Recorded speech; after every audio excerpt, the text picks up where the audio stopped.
Hello, my dear students. Welcome to another new chemistry class for class 9 and class 10. So, students, আমরা তৃতীয় অধ্যায় পড়তেছি। গত ক্লাসে আমরা এতটুকু পর্যন্ত কমপ্লিট করেছি। আজকের ক্লাসে আমরা এখান থেকে স্টার্ট করব। তাহলে চলো দেরি না করে আজকের ক্লাসটি স্টার্ট করি। উপশক্তি স্তরের ধারণা। আমরা দেখেছি প্রতিটি প্রধান শক্তি স্তরকে N দিয়ে চিহ্নিত করা হয়। এই শক্তি স্তরগুলো আবার কতগুলো উপশক্তি স্তরে বিভক্ত থাকে এবং এই উপশক্তি স্তরকে L দ্বারা চিহ্নিত করা হয়। L এর মান 0 থেকে n-1 পর্যন্ত হয়। উপশক্তি স্তরগুলোকে অরবিটাল বলা হয়। এই উপশক্তি স্তর বা অরবিটালগুলোকে s, p, d, f ইত্যাদি নামে আখ্যায়িত করা হয়। বিভিন্ন উপশক্তি স্তরের জন্য সম্ভাব্য L এর মান নিচে দেয়া হলো। ওকে, তাহলে দেখো n দিয়ে আমরা কি করি? প্রধান শক্তি স্তরকে চিহ্নিত করি। ওকে, আর হচ্ছে এই প্রধান শক্তি স্তর আবার কতগুলো উপশক্তি স্তরে বিভক্ত থাকে। এই উপশক্তি স্তরকে আমরা L দ্বারা চিহ্নিত করি। ওকে, এখানে n এর মান কি? n এর মান হয় 1 থেকে শুরু, তাই না? 1 2 3। 1 হচ্ছে এখানে প্রথম শক্তি স্তর, 2 হচ্ছে দ্বিতীয়, তৃতীয়, এভাবে চতুর্থ পঞ্চম শক্তি স্তর প্রকাশ করা হয়। আর এখানে L, এখানে L এর মানটা কেমন হয়? যেহেতু L মানে উপশক্তি স্তর মূলত শক্তি স্তর থেকে উপশক্তি স্তরের সৃষ্টি, তাই না? সেজন্য L এর মান কি হয়? 0 থেকে শুরু করে n-1 পর্যন্ত। দেখো n-1 পর্যন্ত এটা কি বোঝানো হয়েছে? এই দিকটা থেকে তোমরা এটা বুঝতে পারবে। দেখো n equal to 1 হলে L equal to হবে 0।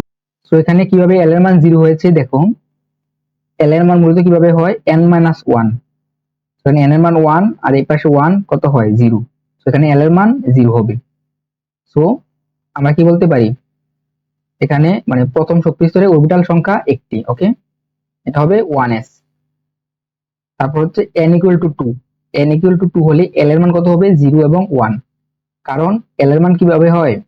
0 থেকে শুরু করে n-1 পর্যন্ত। ওকে, এটা যেহেতু 2 n-1 কত? এখানে 1, তো 0 আর 1 হবে। n এর মান 5 হলে দেখো n-1 পর্যন্ত কত?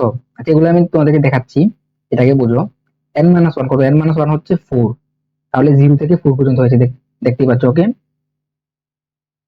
ওকে, তাহলে দেখো, তাহলে এখানে 2 হতে L কত? 0 আর 1 হয়েছে। এক্ষেত্রে অরবিটালের সংখ্যা কত? অরবিটালের সংখ্যা হবে দুটি, 2s এবং 2p। এখানে 0 1, তাই না? এই 0 1 এর পরিবর্তে কি হয়? 0 হয় হচ্ছে s, 1 হচ্ছে p, 2 হচ্ছে d, 3 হচ্ছে f। ওকে, তো দেখো 0 1 এজন্য এই s আর p হয়েছে। তো এখানে এই ফার্স্টে যে 2, এই 2টা হয়েছে কোথা থেকে? যেহেতু এটা দ্বিতীয় শক্তি স্তর, দ্বিতীয় প্রধান শক্তি স্তর, এজন্য এখানে 2 হয়েছে। প্রথমটার ক্ষেত্রে দেখো, প্রথমটার ক্ষেত্রে কিন্তু এখানে কি? এখানে 1 হয়েছে, 1s, আর s হয়েছে 0 এর জন্য, আর 1 হয়েছে এখানে কি? প্রথম শক্তি স্তর, এই জন্য।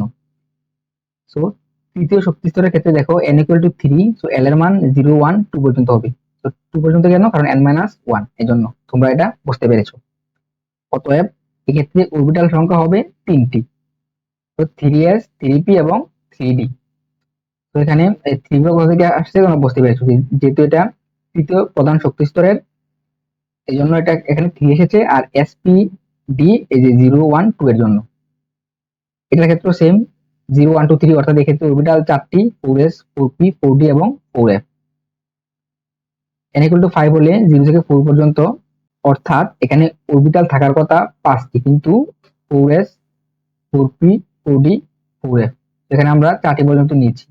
তো এর নেওয়ার কারণ কি? দেখো এই 4টি অরবিটালেই সবগুলো ইলেকট্রন বিন্যাস করা সম্ভব বলে পরবর্তীতে অরবিটালের আর প্রয়োজন হয় না। মানে এখানে দেখো, তো আমরা দেখো এখানে এটার পরে আমাদের আর অরবিটাল নেওয়ার প্রয়োজন পড়ে না, এতটুকুর মধ্যে আমরা সবগুলো ইলেকট্রন বিন্যাস করে ফেলতে পারি। তো এই জন্য কি এই 5 নাম্বার, এই জন্য আর মানে 5টা অরবিটাল নেওয়া হয় না।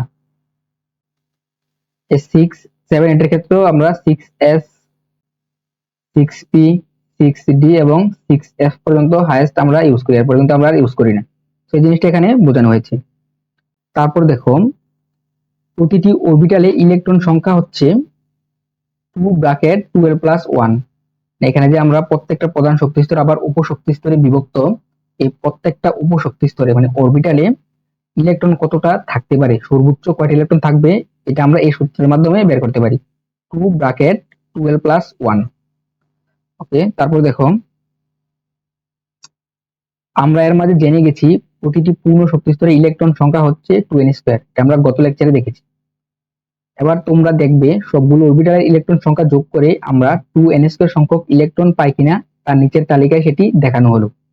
তাহলে আমরা চলো যে আমরা প্রত্যেকটার জন্য যে আমরা অরবিটাল গুলো পেয়েছি এখানে, সেগুলো তো এখন এটার জন্য এটার মধ্যে কয় ইলেকট্রন থাকবে আমরা ওই যে সূত্র 2 × 12 + 1 এটার মাধ্যমে আমরা বের করবো, এটার মধ্যে কয়টা বের করবো, এটার মধ্যে কয়টা বের করবো, বের করে আমরা 3টা যোগ দিব। যোগ দিয়ে দেখবো এই প্রধান শক্তি স্তরে যত ইলেকট্রন থাকার কথা অরবিটাল গুলোতে যোগ দেওয়ার পর এটা সেম হয় কিনা। সেটা সেমই হবে তাই না, যেহেতু এই প্রধান শক্তি স্তরটাই তো উপশক্তি স্তরে বিভক্ত হয়েছে তাই না, ভেঙে 3টা হয়েছে, তো সেম হবে। তাহলে চলো আমরা এই প্রমাণটা দেখি। আর তাছাড়া এখানে কেন মানে 5টি হয়নি 4টি হয়েছে এটা তোমরা বুঝতে পেরেছো। কারণ হচ্ছে আমাদের পর্যায় সারণীতে মৌল রয়েছে 118টি। পর্যায় সারণী বলতে আমাদের পৃথিবীতেই মৌল রয়েছে 118টি। সো এই 118টি, তাহলে ইলেকট্রন সর্বোচ্চ কয়টা 118টা পর্যন্ত থাকতে পারে। তো এই 118টা ইলেকট্রনকে আমরা এই যতগুলো অরবিটাল মানে 4টা পর্যন্ত আমরা অরবিটাল করেছি এই 4টার মধ্যে আমরা কমপ্লিট করে ফেলতে পারি। sp_df এরকম 4s4p 4d4f এরকম 4টার মধ্যে আমরা আমাদের সকল ইলেকট্রন বিন্যাস কমপ্লিট হয়ে যায়। এই জন্য আমরা পরবর্তীতে আর কোনো অরবিটাল নেইনি। যেমন 7s 7p 7d এবং 7f, সেখানে গিয়ে থেমে গেলে হবে আমাদের একদম এখানে এই এটার মধ্যে কিন্তু 7টা থাকবে তাই না, 7 পর্যন্ত আমাদের যাওয়া লাগবে না, এতটুকুতে আমাদের হয়ে যাবে। ওকে, তাহলে দেখো শক্তি স্তরে ইলেকট্রন বিন্যাস n1 থেকে 4 পর্যন্ত মানে প্রথম 4টি শক্তি স্তরে আমরা দেখব। দেখো এখানে শক্তি স্তর 1, তাহলে উপশক্তি স্তর এটাকে এখানে l এর মান জাস্ট 0 হবে। ওকে, কারণ এর মান সর্বনিম্ন যেহেতু হয়। তো অরবিটালের নাম s, অরবিটালের প্রতীক 1s। তো সূত্রের মধ্যে আমরা মানগুলো বসাও। দেখো এখানে l এর মান 0 হলে কি হয়, ভিতরে এখানে আমরা কি পাই 2 × 0 + 1, তাহলে ক্যালকুলেশন করলে কি হয় 2, এখানে এটা হবে 0 + 1, এখানে 2 × 1 = কত 2।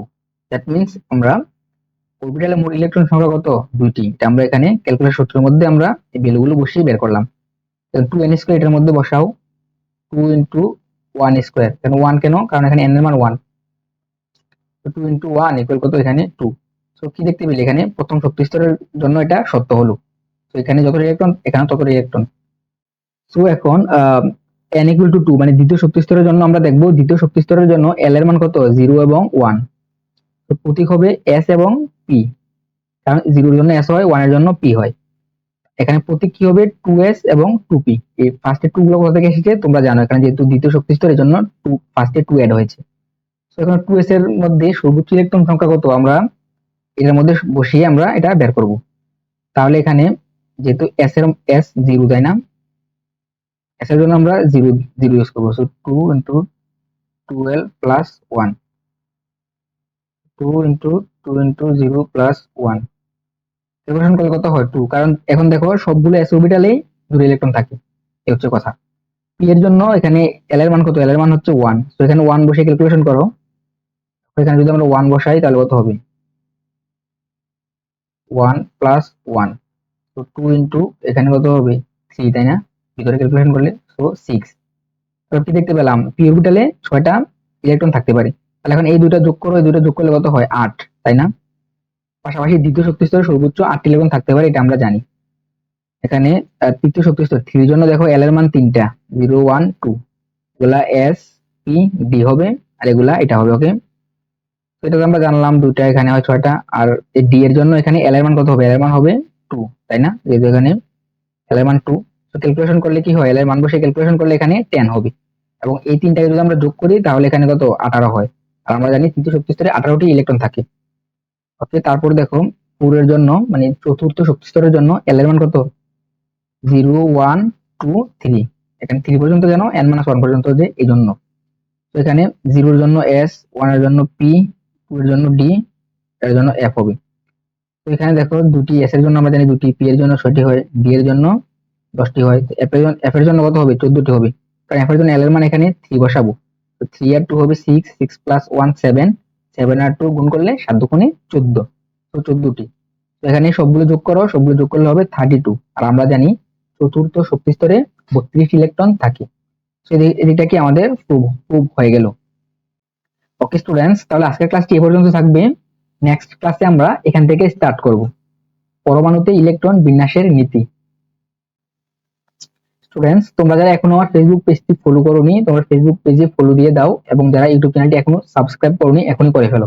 পাশাপাশি তোমরা চাইলে আমার ফেসবুক গ্রুপে জয়েন হতে পারো। এই পাশে আমাদের পেইড কোর্সের বিস্তারিত ডিটেলস দেওয়া আছে, তোমরা এগুলো দেখে নাও। সম্পূর্ণ ক্লাসটি দেখার জন্য তোমাদের অসংখ্য ধন্যবাদ।